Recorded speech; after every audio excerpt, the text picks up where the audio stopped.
nke ezi omume gị ka iwe wezugara anyị nrịanja niile ọrịa niile nke pụrụ ịdakwasị mmadụ dị ndụ n'ihi na ọ bụ naanị gị bụ onye na-agwọ ọrịa anyị wee na-akpọkụ gị onwe gị bụ sunele nke ndị agha ka iwe mere anyị ebere ka akwa nke anyị na-ebe ka ude nke anyị na-asụ wee bịa n'iru gị ka iwe mee ka Biafra wee guzosi ike ka anyị wee n'ikpete maazụ nye ha sọgotụtara nsọpụrụ na ịja mma site n'ebighị ebi ma ruo n'ebighị ebi ise mma dịrị gị Chineke mma dịrị gị Chineke mma dịrị gị Chineke.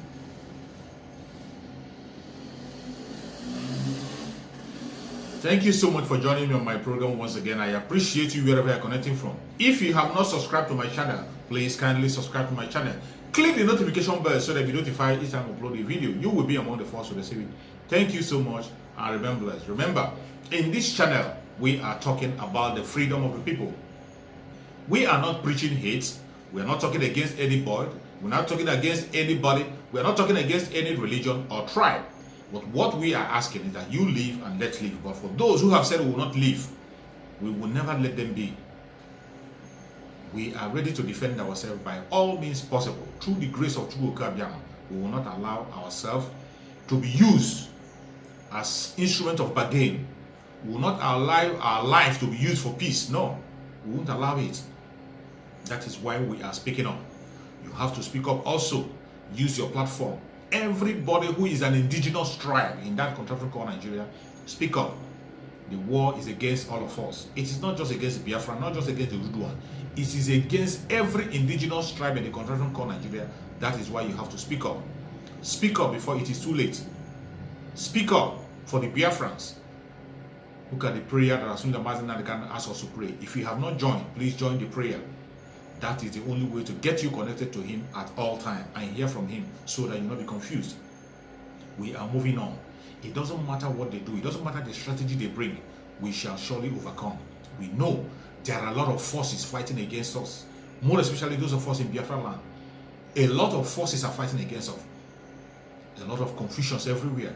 A lot of trouble. We are at a critical stage of that very struggle now because we are almost at the end of the road, where we are going to lift up this flag of Biafra.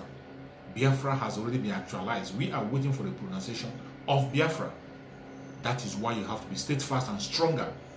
Double your effort. Whatever you have been doing, double it. This is time to double your effort because the enemies have increased. Because the enemy is failing, they are pressing all buttons, all manner of buttons. They have pressed the button of ethnicity. It didn't work. They pressed the button of religion. It didn't work. Now they are pressing the button of divide and rule. That is what they are operating with. They are trying to divide us. Don't be surprised when you see your own brother turning against you. Don't be surprised when you see your closest friend turning against you. Don't be surprised when you see somebody you trust who's supposed to protect you coming against you. That is the plan of the Janjaweed. They are spreading their money everywhere, and those who are hunger for money are falling victim. They have first of all started with starvation. They starve the country to make sure that it's a lot of hunger. And because people are hungry, a lot of people are going to fall victim into the plan of the Janjaweed. They are throwing money at people. You see them selling their brothers. Throwing money at them and they're selling their brothers. Look at what is happening in the southeastern part of Nigeria. The governors are not standing with us. Instead of the governors protecting us, they are killing us. In the north, the governors are standing with their people, calling their people to take up arms and protect themselves in the open on national television. But in the southeastern part of Nigeria, the governors will never protect you. And even when the people decide to take up arms and protect themselves, the governor will invite soldiers to come after them. It is only the governor from the southeastern part of Nigeria that know how to use the Fulani Janjaweed soldiers against their own people. And they come on national television to admit it and be proud about it. Hope Uzodinma came to national television to tell us that he was the one that invited the jet fighter to kill his people, to bomb his people again in this very century. After killing us in Biafra land during the Biafra war, the jet fighter killed more than 5 million people were killed in Biafra land. Innocent people, young children, mothers, women, not on the war front, were killed and starved to death. Who of them must still have the mind in this present time to invite the same people that killed us, people to come and kill us again. And he called himself a governor, even though we never elected him. We never elected him. The Fulani Janjaweed imposed him on us. They imposed him on us because we permitted the election to go on. This is more reason why we say there will be no more election in the Biafra land, because an election you are holding in Biafra land is to empower the Janjaweed to impose somebody on you. Your election will never, your vote can never ever count in the contraption called Nigeria. It doesn't matter how many times you vote. It doesn't matter the system or the method you use. Your vote will never count in the contraption called Nigeria. They will always impose somebody who is going to come to their own tomb, as they are doing now. Is it Abia State? Abia State have become a dead zone. Nothing is working in Abia State. There is no single thing that is working in Abia State. And the governor is there collecting allocation every month for himself. He doesn't care. Abia State, that is even an oil producing states. Look at Imo State. Oil producing states. Nothing is happening. Instead, they are turning the wealth against the people to kill the people. Look at Enugu State. Look at what is going on in Enugu State. He never stands for the people. Ebonyi State. Umahi is just bent on killing people. And as speaking to you, we have just had a revelation from the government that Umahi collected money to give away land. It is not only Umahi, even Anambra State, they are collecting billions of naira from the government to give out land, to sell our land. That is what is happening in the country called Nigeria. They are not speaking for us. We must not empower anybody to operate with this government. Don't participate in any election they are holding in Biafra land. Even in the southern part of Nigeria, if you want to be free, if you want to set yourself free, stop legitimizing the people that are killing you. If you want to set yourself free from the captivity, stop legitimizing people who are killing you. That is the only way to set yourself free from the captivity. Apart from that, there is no way you can set yourself free, because they will use your own brother, who claims to be your own brother, against you. That is what they are doing. You can see the only man who is speaking up for his own people. They want to kill him by all means possible. The only voice you are seeing speaking, they want to kill him. But in the southeastern part of Nigeria, nobody speaks up for you. All the people elected in office, except Abaribe, every other person that is working with this very government, it doesn't matter where they are, in the House of Rep, in the House of Senate, they are all working for the Janjaweed. That is why a southeastern senator will vote against electronic transfer of vote. A southeastern governor, a southeastern senator will vote against what is right. You see them absenting. A day that any election will be held, any vote that will be cast in the Senate that they're going to represent you and cast your vote, they will absent. They will go absent instead of casting the vote for you. That is what we have been seeing. And you still want to continue to empower these people. We cannot continue to empower them. It is time for us to get out of this contraption and have our life. We cannot continue to die unnecessarily. That is why every hand has to be on deck. Every hand has to be on deck.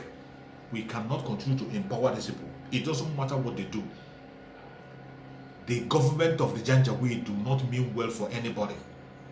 Their only single plan is to make sure that they steal the land from the people and give to the Fulani Janjaweed.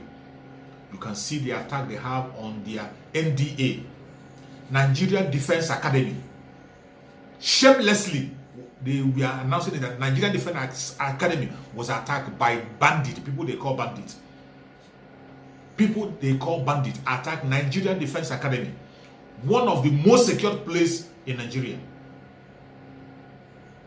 And they call them bandits, terrorists, Boko Haram, attacking military. These are people who are telling us that Boko Haram are surrendering. They are telling us that Boko Haram are surrendering, coming out to surrender. Yet, the NDA, Nigerian Defense Academy, was attacked. A major kidnapped. Many people killed. There was no reprisal. They didn't even catch anybody. They didn't catch a single one. They were not able to repair them. In Defense Academy, they succeeded up to the extent of kidnapping a major. That is the country you want to belong into. We will say the government of Muhammadu Buhari is complicit. You think it's a joke. And you know the reason why they succeeded. I cannot tell you better than what this insider have said. Somebody who have served in the military, in Nigerian government, he has exposed what is actually happening. Maybe after hearing from him, you will understand better. Point, this is an aberration. I mean, you don't attack Nigerian Defense Academy and kill officers and get away with it. Yeah. The last time I was in NDA was in 2017. I went to carry out an investigation by the Minister of Defense. I wanted me to check what is going on with the training and the security environment there. I remember I spent about a week at NDA with the commandant and with the staff, you know. But something struck me, and that was every Friday, the gate of NDA is thrown open, and everybody have access to come and pray in the mosques. And I want to actually enjoin journalists to go to all military formations across the country on Friday by 1 o'clock. You are going to see the same thing happening across all military formations, including Naval Training Command Apapa, including the division in Ibadan, including NDA, including Jaji. I was in Jaji in 1994 for my junior division. And every Friday, our gate is thrown open. And everybody comes in to pray in our mosques. Even though they have their mosque outside. If you go to Defense Headquarters, I serve at Defense Headquarters as the Deputy Director, Defense Administration between 2015 and 2017. Throughout my 2 years at Defense Headquarters, I received visitors only twice because of the strict security architectures at the Defense Headquarters. But every Friday, the gate of Defense Headquarters is thrown wide open for everybody to come in and do Jumat.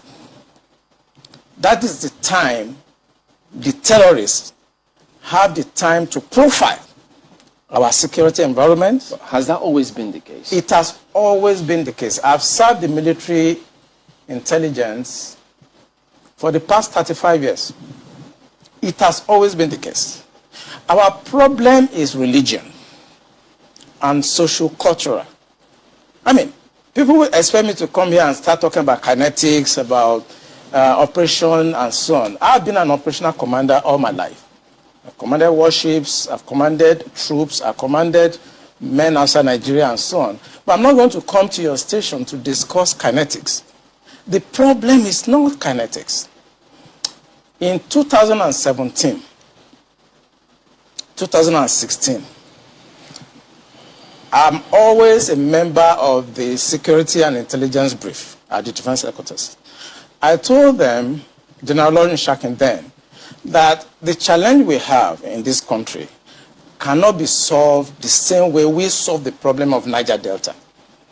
The Niger Delta problem was solved during Yar'Adua time, basically by me. And I told them that we can't use that same template for Boko Haram. I told General Lawrence Shakin to look at the center of gravity of the problem. And we all came together. I was made a member of the committee, including Atahiru that just died was a member of that committee in 2016, 2017. And we came to a conclusion after several arguments. The arguments were three. To identify the center of gravity of the problem, one group said it is the fighters, the Boko Haram fighters are the center of gravity, so we should go after them. Another group said the center of gravity of Boko Haram is Abubakar Shekau. So if you go after Abubakar Shekau, then the problem of Boko Haram will be solved. I took exception to the group. I said that is not the center of gravity of the problem of Boko Haram insurgency that we were having between that 2012 and 2017. And General Lawrence Shakin asked me, allow me, why are you giving problem? What is the problem? Give us the answer. And I told General Shakin that if I tell you the answer, you're not going to be able to solve the problem. He said, what is the problem? I said, the center of gravity of Boko Haram and insurgency in Nigeria are the sponsors of that program. It was beyond us. Because job we need to do is kinetics. Fight, destroy places, resolve issues. Yeah. But we cannot resolve issue of sponsors of Boko Haram that were in Buhari's government, that we know them. When you say we, who I was in the military intelligence. Okay. And the defense headquarters staff that I work with, they know. And that was why we couldn't pursue that aspect that could have resolved that problem. Because you need to arrest people. And recently, 400 people were gathered as sponsors of Boko Haram. Why is it that Buhari government has refused to try them? So the government knows sponsors of Boko Haram? Of course, it's in the news. In April this year, the government said they have arrested 400 Bureau de Change related, people that were sponsoring Boko Haram. They told us. And Abu Dhabi also helped us to arrest few Nigerians. Tried them. We know them. Why can't this government, if not that they are partisan and they are actually part of the charade that is going on, why can't they bring those people out for trial? So you can see, this is the situation Nigeria is in. The diversity of Nigeria will not allow it to work and can never work. It can never. You can see what that man is explaining.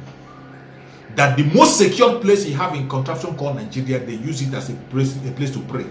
And every Friday they open up their door. So long you are a Muslim, you are free to walk into any place and do what you want. But remember when he was talking about the Christian, they have a church in that same place.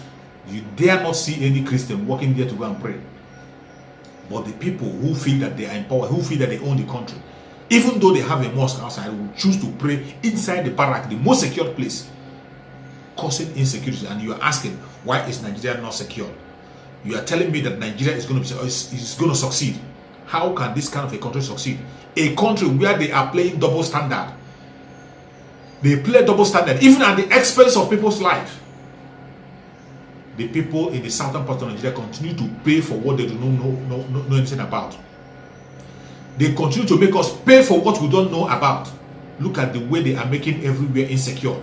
And when their terrorists come in, the people who are always victim are people from the southern part of Nigeria. You can see when they shot the aeroplane down, the people who were in that aeroplane were people from the southern part of Nigeria.